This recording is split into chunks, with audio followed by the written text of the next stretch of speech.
Join palms and repeat after me. I take refuge in the Buddha. I take refuge in the Buddha. I take refuge in the Dharma. I take refuge in the Dharma. I take refuge in the Sangha. I take refuge in the Sangha. Keeping the palms joined.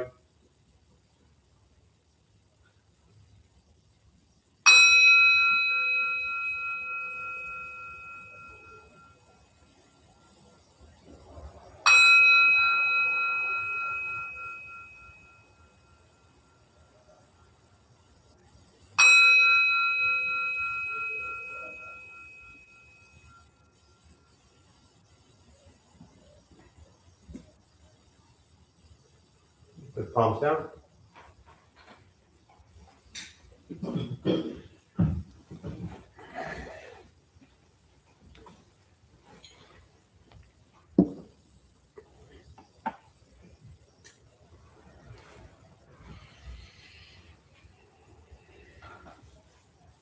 All right, good evening, everybody. Nice to see you all. Thank you for showing up. Anyone here for the first time? Those who are here for the first time, what brings you here? I kind of like to explore all forms of like recovery and healing, and I haven't been to a Dharma meeting in like a couple of years, so I kind of wanted to get a little refresh on that. Nice. Well, welcome. Glad you're here. Yeah. Pure curiosity. I mean, I'm a pretty spiritual person, so finding this, I thought, really good fit. Well, welcome. Hope not to disappoint you over the next hour. I'll do my best. Anybody else? First time? Yeah. Welcome. What brings you? Yeah. So she can blame you after if it's terrible. You know. You warned her about me though, right? No. Yeah. I usually should come with a warning sign for sure. Yeah. I think people think that just because you lead like Buddhist stuff and run a Buddhist temple that means you're nice, you know? I'm not quite sure why people make that assumption. It's yeah. Anyone else new first time? Yeah. Those of you keep showing up, why do you keep showing up? Yeah. I had a good time last week. Last week, yeah. What'd you learn? What'd you think? It was really good. I was trying to do the breathing exercises by myself. Yeah. So it was good. How was it on your own? Different, harder, easier? It's a little difficult. Yeah. A little difficult, but I'm trying. That's good. My friend didn't show up tonight, so I have to call her name. That's all right. That's all right.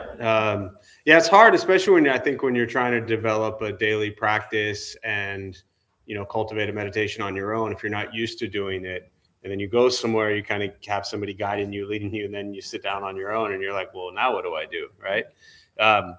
But you really do the same thing you would do here, which is sit and do nothing.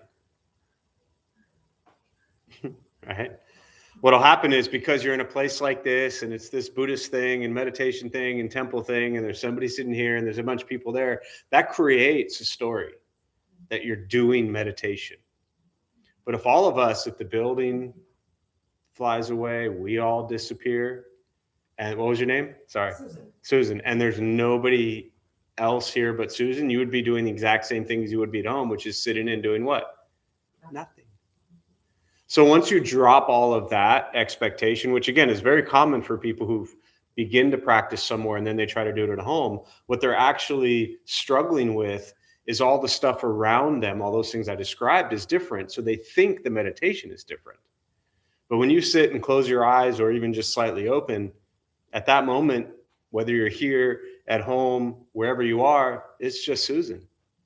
So when you drop the story behind all of this, none of this matters. And you just sit and breathe. That's it. Then there's no difficulty or ease or challenges or comparisons. Ultimately, it's the same thing. And that's really what we're working towards, is developing a daily practice of meditation to where it doesn't matter where you are. It doesn't matter what you're doing. Everything is a concentration and focus on the present moment. Everything is the mind wandering and coming back to the breath. The mind wandering and coming back to the breath. That's really all it is. I mean, it's, yeah. That's how exciting it is. Sorry to disappoint you all. So all right. With that, we'll start with sitting and doing nothing. Some people call it meditation. For those who are joining virtually, welcome. Glad you're here. Thank you for showing up. For those who are maybe sitting for the first time, a couple things to tell you before we begin. Nothing's going to happen to you. You're not going to float away. You're not going to have any mystical, magical experiences. The mind that races all day long is not going to shut off. Don't judge your practice, meaning don't ask yourself, is this working or not working? Are you doing it right or wrong? We're just going to sit and we're going to breathe. You'll hear sounds inside the room, sounds outside. This is life. Life is filled with chaos. And this practice is learning to get quiet and still within all of the chaos. Posture, you just want to be comfortable. If you are on a cushion, often it helps sliding to the front third, pushing the stomach forward, allows the back to straighten. If you're on a bench or chair, however you're seated, just trying to sit up straight but comfortable. Relax the shoulders. Again, hands or knees or lap, whatever's comfortable. If you need to move, simply move.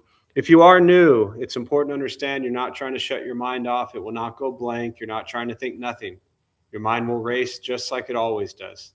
I will say things periodically to remind you that you're lost in thought and bring you back to present moment. I will guide us as we begin, and we'll settle into a little bit of silence.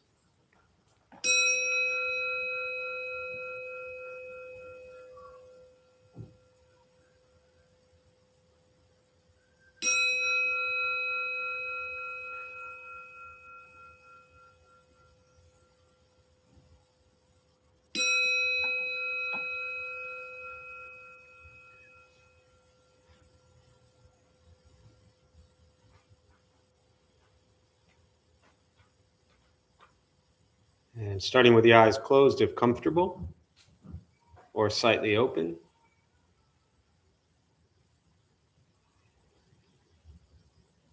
Mouth is open or closed. We'll start with taking 3 deep breaths slowly.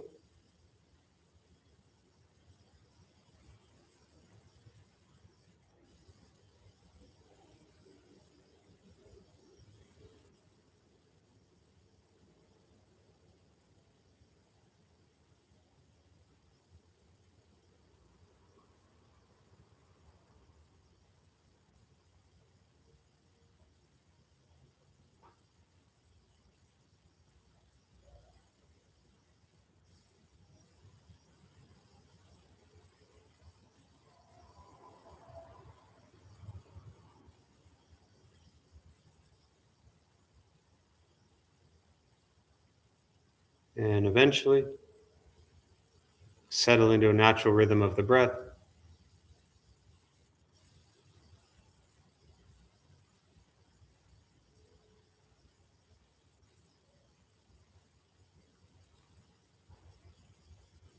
Noticing the mind as it wanders, jumping from thought to thought.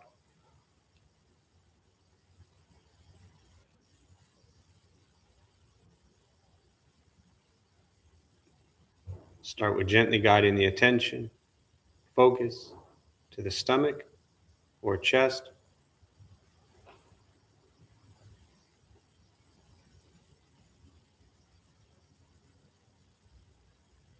Breathing in, feel them rise.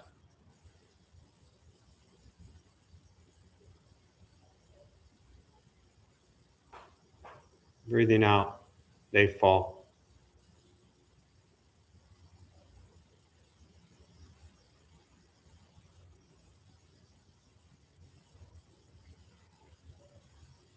Simply continue this practice, observing sensation of breath, expecting nothing but to sit and breathe.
As the mind wanders, lost in thought, recognize it. Release that thought. Return attention, focus to the breath.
Breathing in, follow breath in.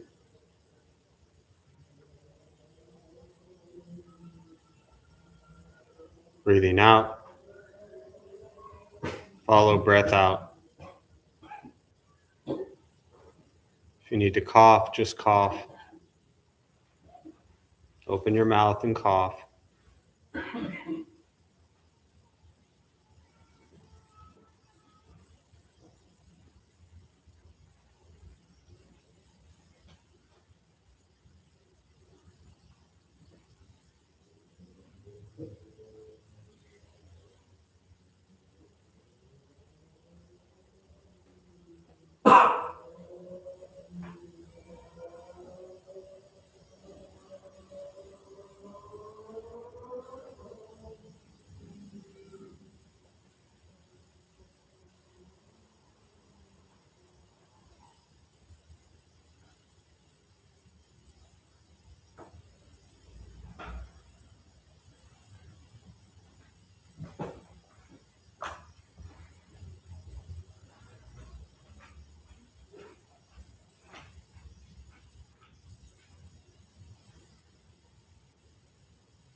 letting go of expectations, letting go of judgments of your practice, just sitting, breathing.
Learning to be comfortable in stillness, in quiet, expecting nothing but to sit and breathe.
And with the body still, rested,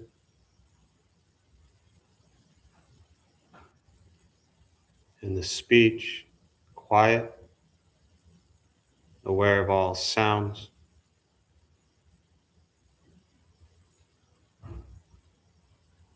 and the mind learning to settle,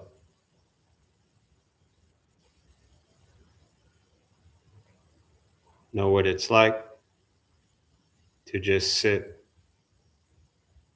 and breathe.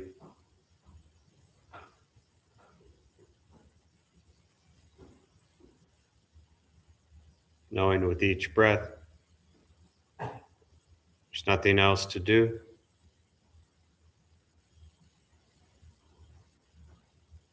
Nowhere else to go.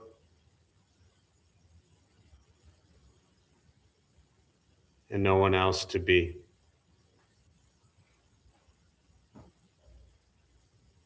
Everything beautiful, exactly as it is. Sitting, breathing.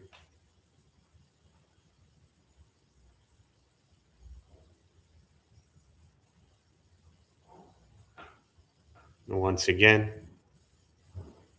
taking 3 deep breaths slowly.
As you slowly opening the eyes, slowly beginning to move. And most important, with the practice of meditation, is to recognize how you feel now, immediately after. Compare this to how you typically feel throughout your day. Recognize the difference, if there is one. Ask yourselves how you'd prefer to feel every day for the rest of your life. And realize every feel now, if it's quiet, calm, and still, or a busy mind, racing mind, whatever you're sitting with at this moment, has nothing to do with anything I said. It's nothing to do with how you sit and hold the hands or cross the legs. It's nothing to do with the sounds around us or anything else for that matter. It has everything to do with your own mind and your own mind's reaction to an external situation. This is what the Buddha called pratitya samutpata, means dependent origination. This is the basis of the Buddha's awakening. The word Buddha simply means awakened. He was a human being, no different than any one of us, who began to understand why he suffered, why he got angry, sad, depressed, stressed, anxious. He began to understand the causal relationship of all phenomena. What that means very simply for all of us, regardless of where you come from or what you believe in or where you think you're going, your whole life is filled with things that happen. You react. More stuff happens, more reactions. That's it. That's what we get. This practice is simply learning what it's like to respond to something quietly, peacefully, still. Because for most of us, the way you responded to the last 20 minutes is quite different from how you respond to every other 20-minute period of your day. And so all you're working on is closing the gap toward the way you feel now is closer to how you feel always. Just as driven, motivated, productive, successful, whatever that means to you in your respective lives. But with a mind that's steady, clear, focused, distracted by nothing, disturbed by no one. This is not an easy practice, not necessarily fun. It's not an escape, as often people think it is. It is direct perception into the present moment. And present moment is filled with conflict, chaos, difficulties, challenges. This is life. Most people spend their lives running, thinking if they do this, things will get better. If they go here, things will get better. You keep running, you get tired. This practice is learning to sit. Because when you sit silently, you're left with the only thing that makes you miserable, yourself. You're also left with the only thing that can bring you peace, yourself. So this practice is learning to be with life as it arises. And that's incredibly difficult for most people. We spend so much time trying to fix, change, control, manipulate everything and everyone around us. Hoping they do this, hoping they do that, wishing they would do this, wishing they would do that. Once we set that down and we work on changing our mind and our reaction to what's happening around us, life gets simpler. But it takes time. This is not a quick fix. It's not 6 weeks and all of a sudden you got it done in a 3-month course with a certificate.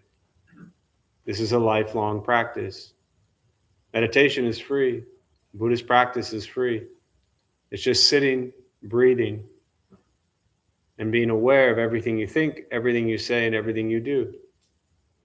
The Buddha called this karma. Karma is not what goes around comes around. Karma is not you're getting what you're deserve. It's not you're getting what you deserve, or they're going to get what they deserve, or what's coming to them. Karma is what you bring into the world. And the Buddha taught we generate karma 3 ways. Again, literally means action: what we think, what we say, and what we do. So this practice every day of our life is simply being mindful and aware of our karma. Not what we're getting, not how things are working out for us, which is what most people focus on. Most people go through their day and they judge it and evaluate everything in their life based on what they get. A good thing happened to me, a bad thing happened to me. I received this, I didn't get this. This is why people struggle, because they're so focused on what they're getting. This practice is about what are you giving?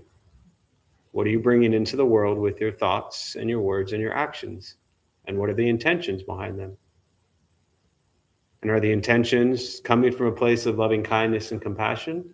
Or are they coming from a place of hatred and anger? The world's a mess. The world's always been a mess. The world's going to be a mess as long as all of us are alive. People have been saying things are so difficult these days. I've been hearing it every day for the last 20 years. I'm not saying things aren't difficult. I'm not saying things aren't challenging. I'm not saying there aren't horrific, terrible things going on. There are, but there always has been. And while the world is a mess, the question is, are you? And that's what this practice is. It's not ignoring what's happening in the world. It's not closing our eyes. It's not sitting in places of privilege and pretending everything is fine. It's not. But this practice isn't about changing all of that. This practice is looking at why you struggle. That's what this practice is. It's a mirror. And you get to hold it up and reflect back on your thoughts, your words, and your actions. And that's why it's so much fun. So with that, I'll pause. For me, I always really prefer to respond to questions, meditation, Buddhist practice. To those joining virtually, welcome. Feel free, as you are, to say hello. There's a chat box on your screen somewhere. If you have any questions, go ahead and put them there. I'll do my best to respond. And we'll use the rest of our brief time this evening for questions.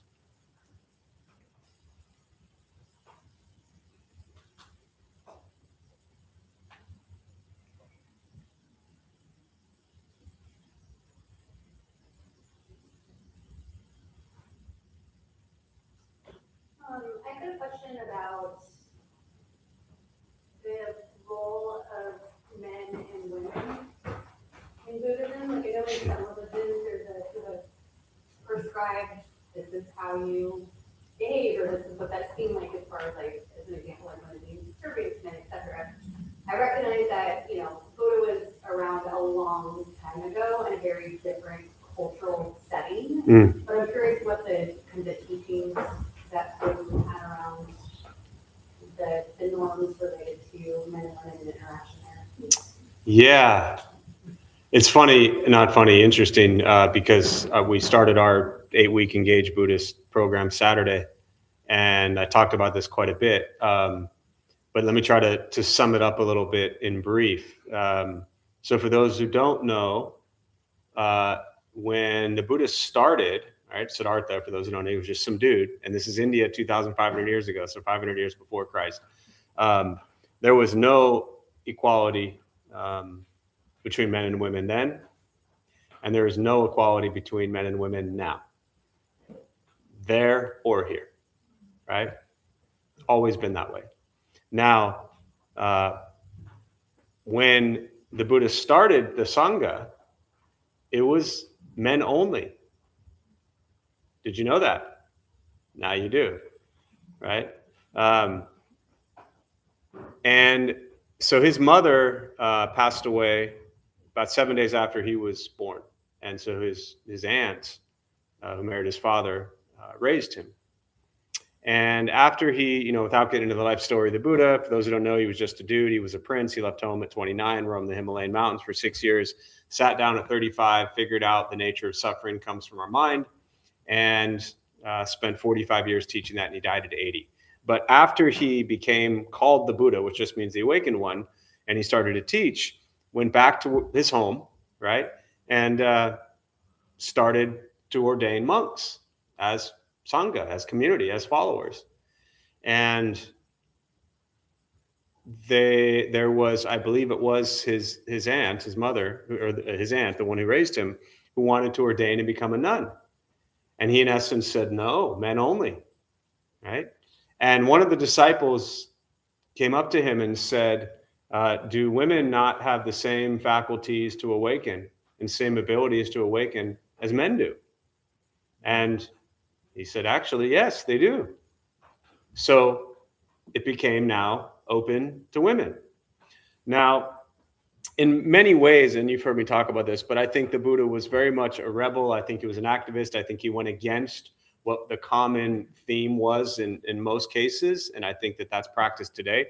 Let me stay there for a minute, and then I'll come back to kind of modern day. So you have it open up to men and women who can ordain. Now, the teachings in and of themselves are no different, whether it's towards men or towards women, like the teachings of themselves, right? There weren't teachings for men and then teachings for women. Now, there were precepts, right, that they followed. The monks had 227. You can look at, it's called the Vinaya, right? So you have the Tripitaka, the 3 baskets, and what's called the Pali Canon. You have the sutras, the teachings, the sastras, the commentaries, and the Vinaya, which is the precepts, the code of conduct. Monks had 227. Nuns came in, 311. Right? Making him look real good right about now, aren't I? And I haven't even mentioned the fact that he was married with child, for those who don't know, when he left home at the age of 29 to roam the base of the Himalayan mountains, right? You do that today, that's kind of frowned upon, right?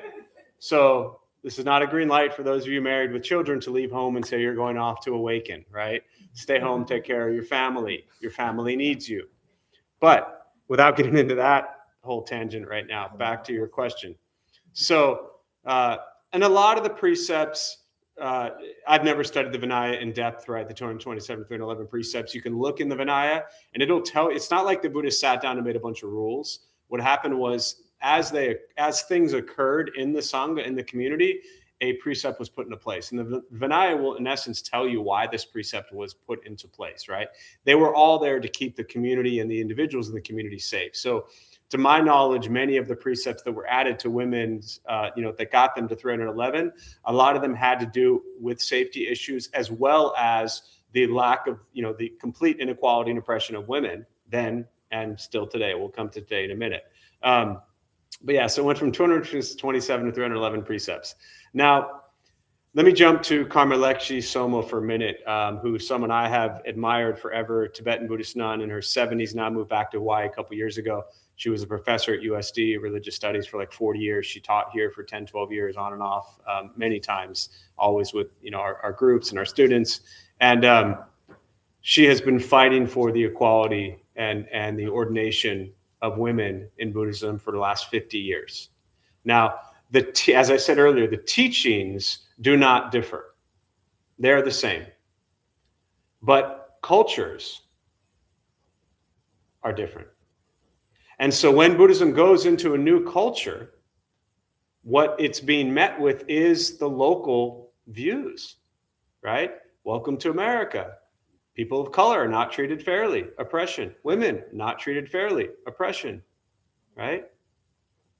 Buddhism doesn't change because of those individuals, but the culture treats people differently. Does that make sense? Mm-hmm. So to me, the real question is, how do we use Buddhism? And this is where Thich Nhat Hanh's teachings of engaged Buddhism really come into play. When you look at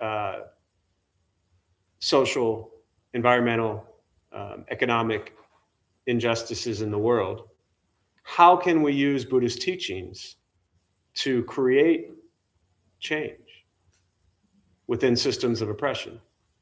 As you've heard me say, I sit here as an incredibly privileged individual,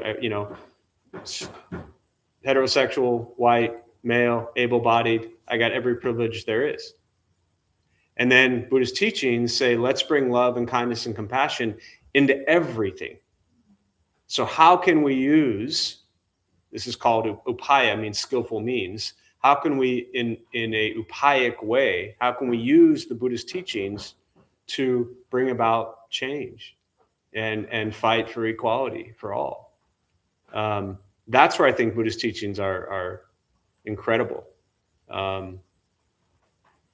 But women have been oppressed for thousands of years. Just one quick Yeah. And that's a brief, there's, yeah, that's a highlight. Yeah. Sorry, go ahead. That's helpful, thank you. Yeah. Just from a clarification perspective, when we talk about precepts, Mm-hmm. back in the day, 7 verses 11, what does precept mean? Is that just the Sure. guidelines or the norms or whatever? Yeah. Requirements are? So, just to make it sound, it was actually 220. It went from 227 to 311. 290 made it sound real close, right? So I wanted to get you a true understanding that it went from 227 to 311. Precepts for a minute, right? When you hear the word, well, let me go this direction. You ever heard me use the traffic light example? Traffic lights? Okay, no. Do you drive? Come to a red light. I didn't even ask the question yet. You already said stop. Do you have to stop?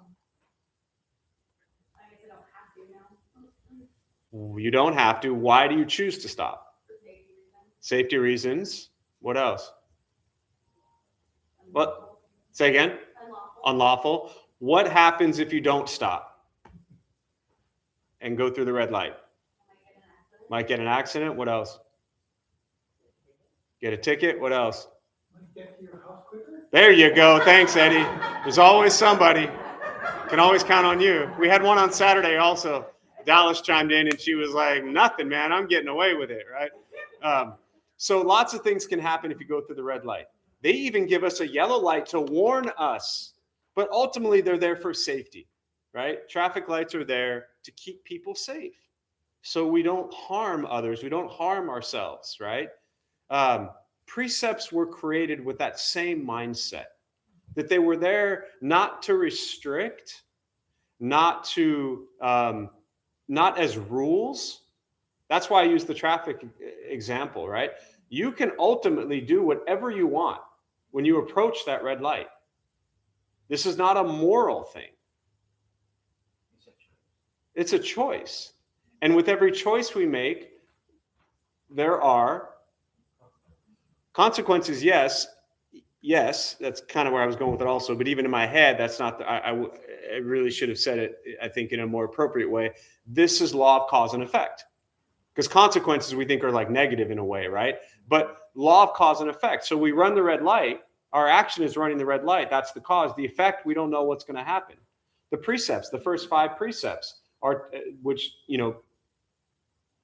well, the first 5, to refrain from lying, refrain from killing or harming, to refrain from stealing, taking what's not yours, to refrain from sexual misconduct, to refrain from intoxicants or anything that alters the state of mind, right?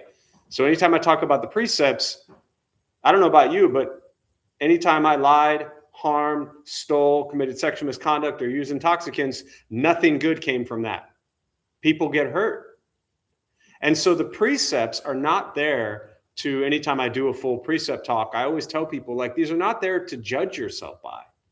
These are not there to call yourself a bad person, right? I mean, when I do the precepts with college kids, like, college kids at San Diego State, those 5 precepts and breaking them, that is their entire college experience, right? So one year we did a precept ceremony. The college kid said, "Can I take 3.5 of the 5 precepts?" I was like, I really wanted to know what the half one was. But the idea is that the precepts, we might think, especially maybe come from Western culture, religion, that the precepts are there to like restrict you, or they're rules, or they're there to punish you, or to morally judge you. You can lie and harm and steal and all that stuff as much as you want. That doesn't mean you're any less of a person. It just means that chances are the suffering that you're going to cause for yourself and others is going to increase. Not to mention the fact, when we lie, harm, steal, sexual misconduct, use intoxicants, very often we are in a difficult place. We are in an unhealthy place. We are in an unhappy place. The question I always throw out to everybody around the precepts around intoxicants is, right, if you have, very often kind of talks about drugs and alcohol, but it's really anything that intoxicates the mind. Anything that we obsess over, social media, there's a million other things that we can be intoxicated over. So it's not just clear-cut drugs and alcohol, but those are included as well. But the question I always ask with intoxicants is, why do you use it? Why do you do it? Could you stop? And do you want to do that forever?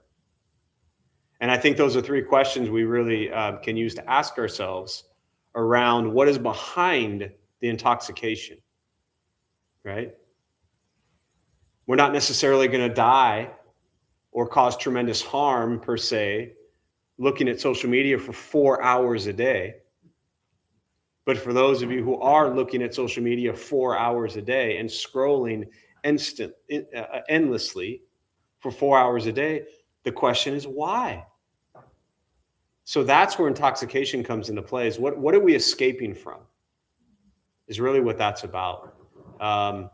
And I know when I do give like full precept talks, that half the people, if not more, are going home to have their steak, drink their beer or wine, and talk about the precept talk they just listened to. And again, not to be judged. Do all you want.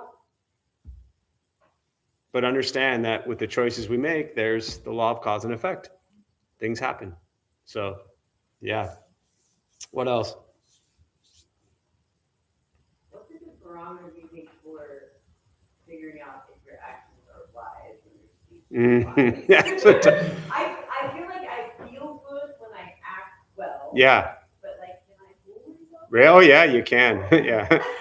I didn't know that you actually wanted to answer to that question, but yeah. So the question for those who didn't hear it is, what's a good barometer, right, to know that you're coming from a wise place? And this is really tough because, right, I mean, as unenlightened, ignorant folks, which we are, no offense to those who think you're enlightened, right? We're using ourselves, our unenlightened, like, my own unenlightened, ignorant mind is the one that is determining, is this wise or not? And that's really the nature of your question, is what do we use to judge it by? So, or to kind of discern, I think, not so much, I don't like the word judge. To your second part, I'll start there first. Yes, and I know I've battled this forever, is we can fool ourselves. We can convince ourselves. We can justify anything. At least I could, I don't want to put words in anyone else's mouth here, but most people I know around these circles are really good at justifying and spinning what they do. And I think it's really important to The second noble truth, which is the cause of suffering. First one is life is filled with suffering. Doesn't mean all of life sucks. It just means we're going to suffer a lot. The cause, the second one, right? Greed, anger, ignorance. We overcome greed with generosity. We overcome anger with compassion. The third one is we overcome ignorance with the practice of wisdom. So for me, when I look at wisdom, two things come to mind. One, Subhuti, one of the Buddha's disciples, he asked him to give a discourse on wisdom, right? And Subhuti sat down and said nothing. And afterwards, the Buddha was like, good job, right? Like praised him for his discourse on wisdom when absolutely nothing was said. The second thing, so then it's like, okay, well, if Subhuti couldn't even speak about it, and it's not even worth it. The second thing is, instead of, for me, looking at what is ultimate wisdom, do you know when you do things that are just really dumb and harmful to self and others? If we do those less, then by default, we are practicing a greater sense of wisdom. Now, ultimately, specifically to your question, what do we use to kind of discern, is it wise or not? Ultimately, yes. What we have to fall back on is our intention. But like trying to really be honest with ourselves as much as possible and ask ourselves, is with speech, is this necessary? Is it kind? Is it timely? Right? Am I really justifying it, or am I being true to myself? And I find that a lot of times we actually know, we're not willing to accept it. And we don't necessarily, often people don't want to share. But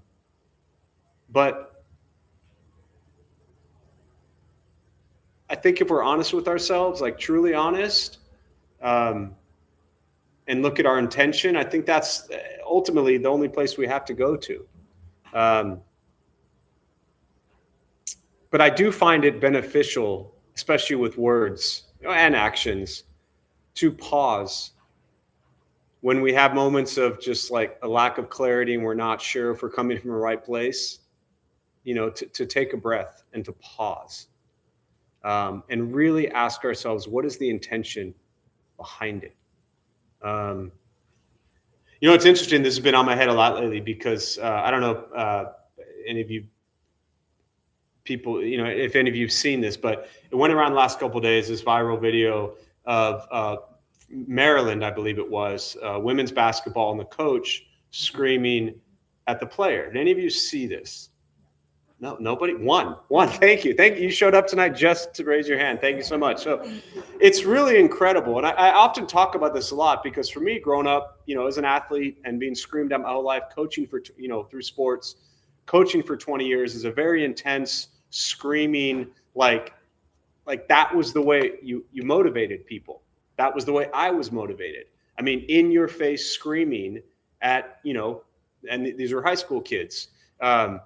And so this was college, and it got a lot of when it was first going around, if you just see the clip of it, she is in her face on the side of the basketball court.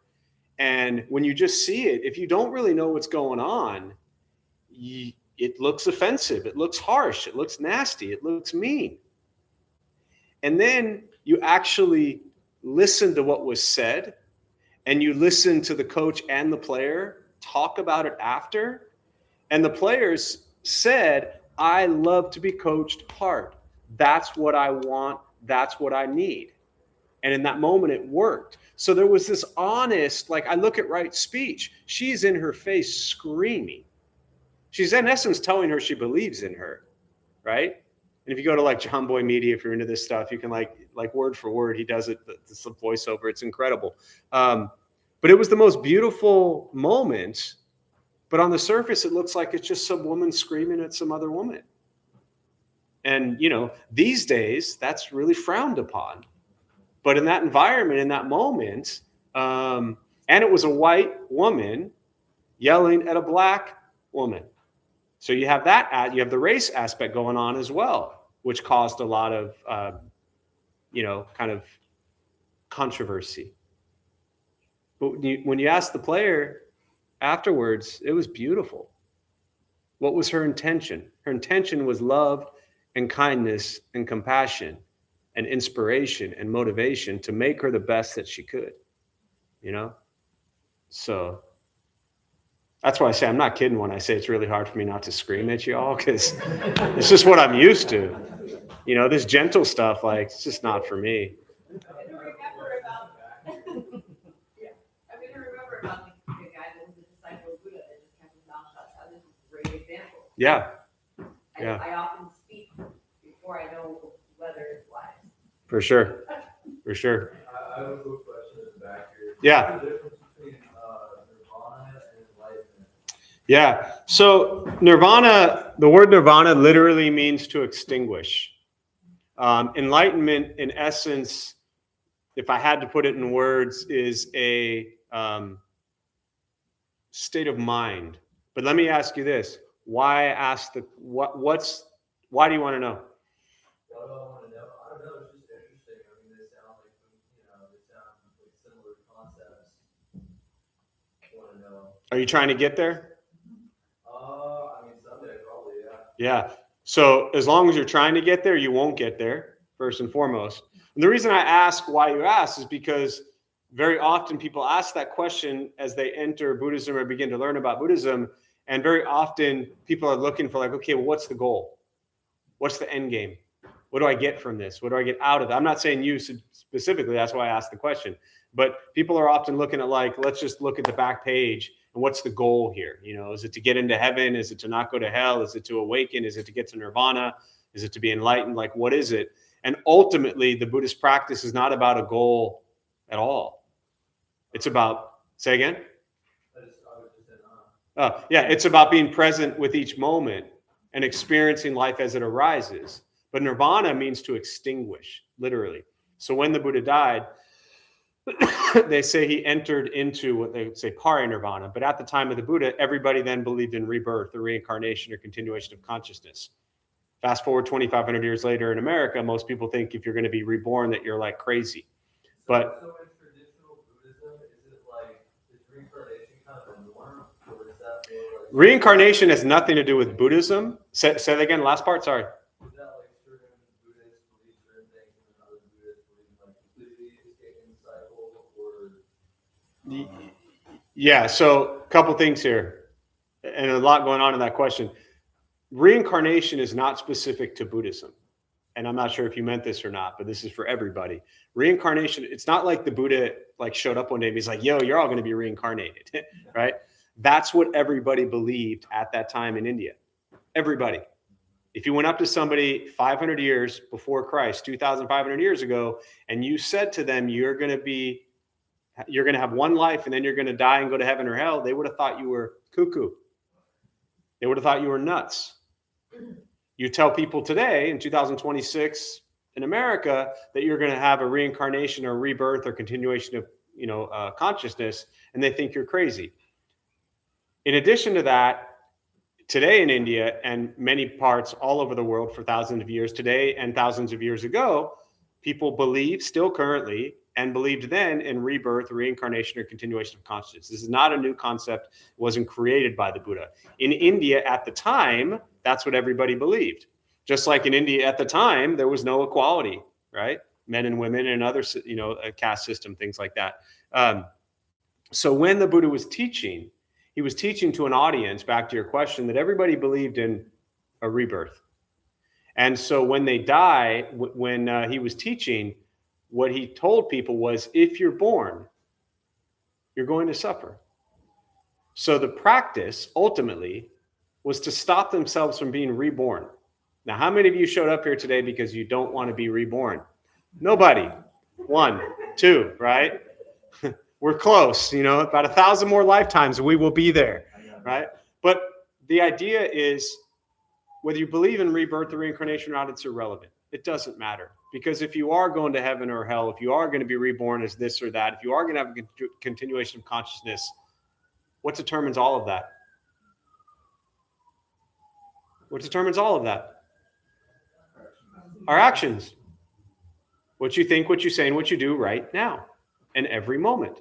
That's what matters. Specifically to your question about enlightenment and nirvana, rebirth, different cultures view the reincarnation, rebirth, continuation of consciousness differently. And so Buddhism in those cultures, say, for example, Taiwanese Buddhism or Japanese Buddhism or Korean Buddhism, will view rebirth or reincarnation differently than, say, Tibetan Buddhism. But that's not because it's different from Buddhist teachings. It's different because of the influence it had on the culture. So nirvana is kind of like the last chapter, and enlightenment is kind of like a phase you can enter into and then leave, or something like that. I mean, that you could look at it that way. I mean, you know, they when they called Siddhartha the Buddha at 35, they said, "You have figured something out. You have awakened. We will call you the Buddha. You are the awakened one," right? So that was the awakening. He was enlightened. He was an enlightened being. And then when he died, they say he entered into parinirvana, meaning nirvana, no remainder, meaning that was his last life. There was no rebirth. So that is one way to look at it. I just always caution people, again, I'm not saying this to you specifically, but for everybody, I always caution people when questions come up around rebirth and nirvana and enlightenment, because, you know, in our culture, everything is so goal oriented. Everything is so driven towards something. And if you're sitting there hoping that you're going to enter into like some awakened state or be in nirvana by like Tuesday of next week, you're going to be really pissed off when it doesn't happen. Just try to be a little kinder to yourself and others today than you were yesterday. Try to suffer a little less today than you did yesterday. Yes. Sorry, it's my first time. So Sorry. Welcome. It's Yeah. wonderful. I'm very, very new. So, and forgive me for my ignorance for this question. Yeah. Is Buddhism considered, excuse me, a philosophy, a religion, Yeah. a way of life, a way of being, a practice? Yeah. So my favorite question to ask, and since we're just about out of time, I'm going to close briefly with this thought, right? When people ask, is Buddhism a philosophy or a way of life or a religion? Most people in Western cultures practice it as a philosophy and a way of life. Now, if you go to the Catholic Church down the street, as an example, and you tell them that's a philosophy and a way of life, not a religion, it's kind of insulting because it is a religious practice. Now, Buddhism is one of the oldest, largest religions historically around the world. It is, for 2,500 years, practiced religiously.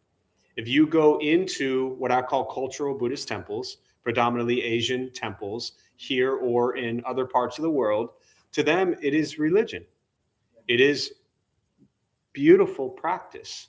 Now, when you, and I'm kind of jumping back and forth here, but when you come to the West, most people, this is a broad generalization, but most people in the West who come into Buddhism later in life did not grow up Buddhist.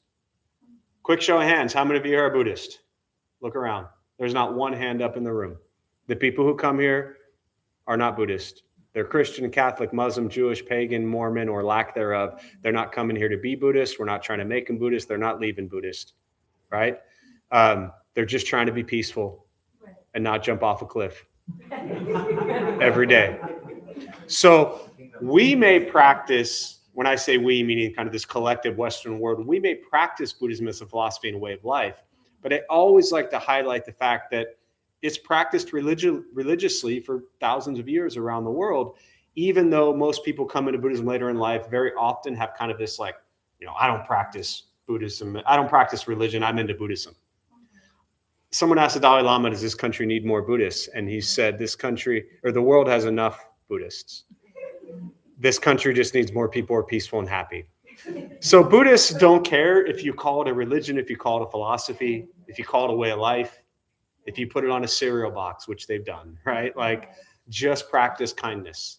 One last thing I'll say from kind of a Western standpoint, we tend to like often define religion as a belief in a God or higher power. Buddhism doesn't have that. Buddha wasn't a God. He was just a dude who lived and he died, right? And so he didn't want you to believe in like that he had power. He didn't want you to worship him or praise him. He didn't want you to make any statues of him. Clearly people didn't listen, right? He was just a dude. And he was asked 14 questions he wouldn't answer. One was, and they were all Hindu for the most part. He said, should we believe in gods and goddesses?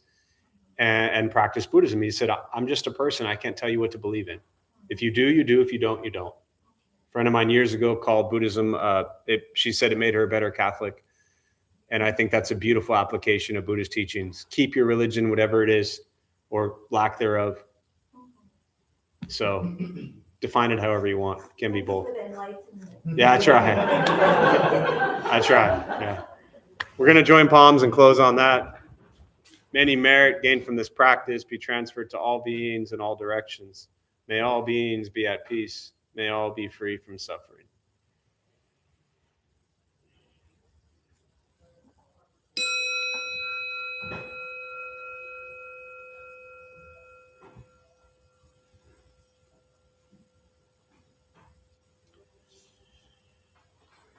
All right. Before y'all head out, our Dharma Bum host Hazel has a few announcements for us. Thank you, Hazel.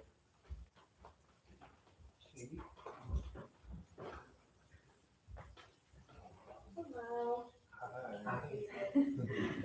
We opened the Dharma Bum Temple 19 years ago to introduce Buddhist practice to those who show up. Those who lead are not nuns, monks, gurus, or teachers, and are not looking for students. They are simply practitioners sharing their interpretation of the practice. Every night we have different classes led by different people from various Buddhist traditions.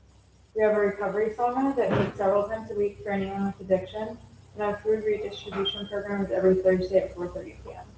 We have classes and programs every day, and everything we offer here is always free. We have silent meditation Monday through Friday at 8 a.m. and 12 p.m. The full schedule is on our website and also posted in the entryway above the shoe rack. We have a lending library. If you see a lending book, feel free to borrow it and bring it back whenever you're done. Please straighten your seat or push it before you head out. If a few people could stay with us and let the windows, that would be helpful. Thank you for being here. We wish you all and hope to see you all again. Thank you, Hazel.